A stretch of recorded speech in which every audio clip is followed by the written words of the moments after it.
Hello, I'm FBXToyCat, and it's not exactly a secret anymore that the best gear in Minecraft as of the Nether update will no longer be the diamond gear and the diamond weapons and tools, etc., but will instead be a new tier up called Netherite, meaning that if you want the very best gear in Minecraft, you get enchanted Netherite, of course, something that's going to be absolutely incredible for any task you put it in. It's going to be the best armor, the best gear, the best weapons, the best anything you can imagine, and to prove that, look at this insane speed, but also let's talk about how exactly you can upgrade all of your tools to Netherite off this update, because everyone knows the basics by now, I'm sure. Everyone knows you find ancient debris in the ground, you take that ancient debris, you smelt it up, you get netherite scrap, and then eventually you combine that with gold to make these netherite ingots. However, the question of how you find netherite ancient debris in the first place to make the netherite pickaxes, armor, etc. is something that's a little bit more complex, and that's something I wanted to cover in today's video, because using actual techniques and methods to see these spawn rates, I have worked out where you find netherite more precisely than just below lava, and how you can find it in the most efficient ways because of some of the weird properties of ancient debris itself. But with that said, I'm going to be talking about that all in today's video, which I hope you do all enjoy. Let's dive straight into it by removing an entire 100 by 100 lake area from below this lava right here. Just in case you're curious what that looks like, it looks something like this. We've got an entire, again, 100 by 100 area, which is specifically chosen because it gives us a 10,000 block sample size, plus it's about, 25 blocks deep. So it gives us a 250,000 block sample size to see exactly where ancient debris spawns. Because although ancient debris is rare, knowing how rare it is really important, and knowing where exactly it can spawn, how often, in what size chunks, is really important working out how much ancient debris you need to find and how to get it. So yeah, here is an entire huge area that we've cross-sectioned off, and you can see that one, the odds of finding nether quartz down here are significantly more common than the odds of finding ancient debris, despite the fact that ancient debris is found only specifically here and nether quartz is found everywhere. So just something to mention, that you'll find a lot more nether quartz before you find that. But the other key fact to mention is that you find the ancient debris itself, the netherite, or if you want to see it that way, you find it in sometimes blocks of 1, you find it also sometimes in blocks of 2, as you're going to find around here also, like just over here, and sometimes you find it in blocks of 3 as well. So 3 is the most you can find in a single ore chain, meaning that if you want to make a single upgraded weapon, so in a single upgraded pickaxe or armor piece or anything like that, you actually need to find at least 2 veins of this stuff, because it will never spawn with 4, and you need of course 4 gold ingots plus 4 of this to make yourself a thing, which just goes to show the intensity of how much you need this. It's a very rare item that you need at least 2 veins, and realistically, because finding 2 is not the standard, realistically speaking, you're going to find sometimes 3 before you get yourself a single one, which is intense to me, that having to find 3 veins of something that's rare and below lava and in a very dangerous part of Minecraft, but that is how this all goes. Also, as you can see looking around here, even though it looks like there's a lot of netherite, I counted and there is precisely 34 netherite in a 250,000 block area. So even though it looks super common right here, it's actually a little bit misleading, because in reality, that means that every 7,500 blocks that we looked for, we found a single ancient debris. And bear in mind, we found a lot of veins, so in the case of that, it's more like every 12,000 blocks, on average, you'd find yourself a ancient debris, which sounds just intensely impossible on the surface. I've seen a lot of complaints actually about how rare it is and how therefore it's not actually that useful, but I think it's deliberately designed to be both challenging, rare, and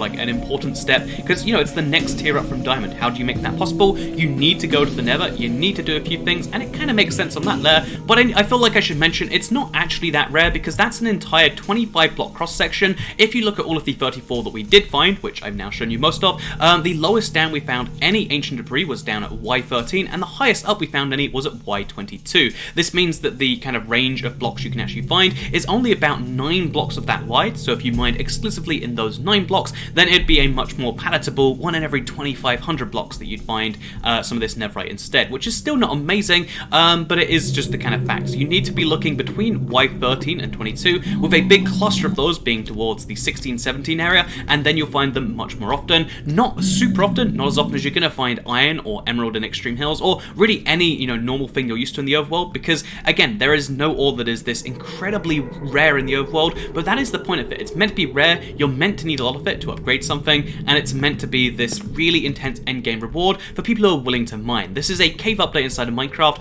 but I haven't quite answered the question of so how do we find it? We know the layers that it's between, I've got the proof behind that, I've got the proof of its rarity compared to other things, and I've even got loads of hoglins standing on top of it. But once we've gotten that off the way, how do we find ancient debris effectively in Minecraft survival? And let me use the findings to give you a little bit of a guide right now. So yo, it's your boy Toycat giving you a mining tutorial inside the Nether in Minecraft, because it's hard to decide whether you should upgrade from Diamond to the Netherite, but I think it's totally worth doing. Even if you thought they would never add something like this, it's always worth considering that it's here, it's fire, and you need to get yourself some. So the first step in actually finding it is to get yourself down to about Y17. You want to mine down from the ground in a safe kind of not below the lava area, just like this, because that's where you mostly want to be.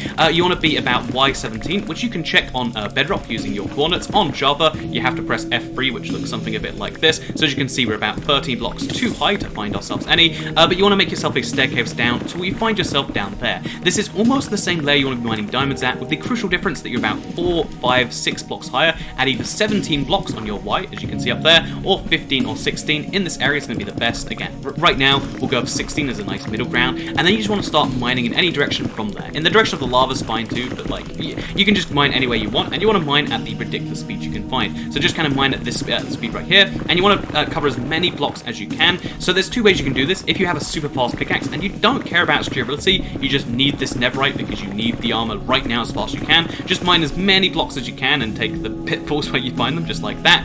However, if you want to be more methodical about this and you're worried about lava falling in, or you just don't want to waste your pickaxe durability because you care about that, which is a pretty logical, normal thing to do, what you want to instead do is branch mining. Right now, we don't have a better technique for mining it, but this is one that is tried, it's true, it's effective, it works everywhere. You mine forwards, just like so, and obviously by mining in a straight line, and then having that straight line have little branch spurs, you guarantee you expose all of the blocks while mining the fewest of them. So obviously you'd have to use a diamond pickaxe if you don't have netherite yet, but you just mine in straight lines off a main branch, with every 2 blocks being a kind of branch of the main one. So as you can see, mine this direction, go 100 blocks or whatever distance you want, then come back to the main one, then have a 3 block gap. Again, we're trying to go most efficiently here, have a 3 block gap, and then mine another set, and then you want to do this over and over again. If you want to guarantee you find all of, oh, by the way, look, we just found some, hey! I actually wasn't expecting we'd find some perfect tutorial, but look at that, we now found ourselves some ancient debris, something that is found only 1 in every 7,500 blocks, even targeting these low down chunks, but obviously by using the techniques we just did, we found it pretty fast. However, there is a way to find it even faster than this, and I really don't recommend it, but for those of you who are in a real hurry, and who even like mining like this is not going to be fast enough for, because you know what,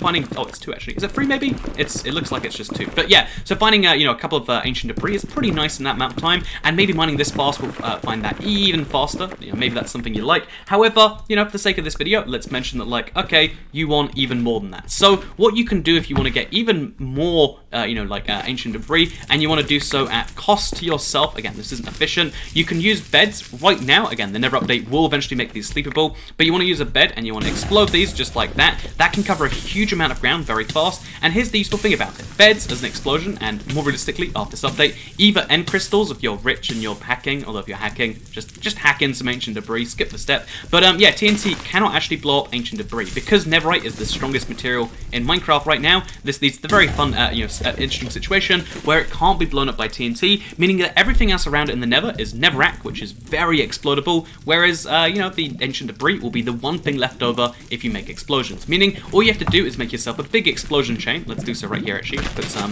right over there, make a big old series of explosions, and then let's light it just over there. If we come back to this, the odds of us finding some ancient debris is going to be reasonably high, because again, a giant explosion chain goes off. Did we find anything? No, we didn't. But if we do this enough times, then you can almost guarantee that eventually you'll find yourself some ancient debris. I actually recommend doing this at a slightly higher layer than normal, because I mean, even though you're more likely to run into lava issues and whatnot, it will mean that, like, when the explosions happen, again, you're going to actually find yourself some. But go roughly, again, here are the key facts you need to keep in mind. Mine in branches at Y16 to be efficient. Mine, use TNT if you want to waste resources, or if you just have a lot of TNT and you want to find it faster. But whether you choose to be, explosive, or whether you choose to be, super nice and fast using your pickaxe and, I guess efficient and, saving your resources using a normal pickaxe to do so instead, either one will find you ancient debris on a pretty unlikely level. It is the rarest ore we know of so far in Minecraft in a general sense. I mean, emerald ore is rare if you count the overworld, but it's not so rare within the biome that it spawns in. But in terms of how rare this is overall in Minecraft, it's incredibly rare, and in terms of how rare it is within the area you find it, it's still still very, very rare with all of the efforts we put in so far, leading to just 2 of these, which is half of a Netherite ingot, which means half of a, pickaxe or half of an armor tool, half of anything like that, and that is pretty nutty, which means that if you do decide to go for something else interesting, because to quickly transition this video and give you a little other fun fact, now you know how to find yourself Netherite tools after this update comes out. Mine around the 16 layer, and you should be pretty safe because it's in the middle of the range where you can find these things. It's basically diamond, but in a different set of circumstances, a different set of rules. However, a thing you can do with these Netherite ingots you might not know about is you can choose to make this block of Netherite right here. This is insane in terms of the resources required for a single block. This might be one of the most expensive single things you can make in Minecraft, because again, you need 4 ancient debris to make yourself one of these Netherite ingots, plus 4 gold, but that's less valuable by comparison. So 8 different resources, 4 of which being ancient debris, meaning to make this, you need 36 ancient debris, that incredibly rare block that I've been teaching you how to mine, and that you find very little of, just to make a single one of these. This is an intensely expensive block,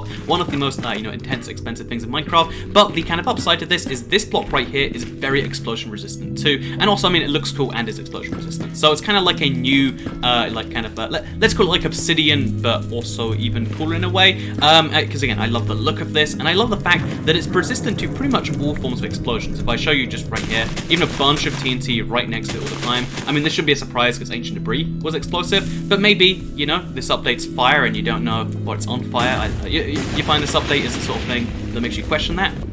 Okay, quick update on the wither thing. As it turns out, it actually will destroy, even this most expensive and ridiculously, I would say, overpriced blocks. Even this is going to be destroyed by the wither's explosive skull attacks. So just be warned that this will not protect you. As sad as that is, to me it makes sense that a block this explosive resistant, a block this expensive, you should be able to use it to make wither cages. So we'll see if that one changes in the future. Very sad that it's not a thing right now, but still you can make this incredibly cool looking, incredibly expensive looking. Again, making a house out of diamond blocks, that's one way to flex on people, but making a house out of this is even crazier, and all it requires is a good knowledge of mining in the nether. Again, this is a reward you can kind of have if you do a lot of mining for the ancient scrap, and the kind of other end of it is the fact that it's explosion resistant, it's cool, you can flex, and you just need to have a gold farm to combine with that skill to kind of make it work. Or you could just mine gold in the overworld, or later in this update we expect you'll be able to mine gold in the nether as well,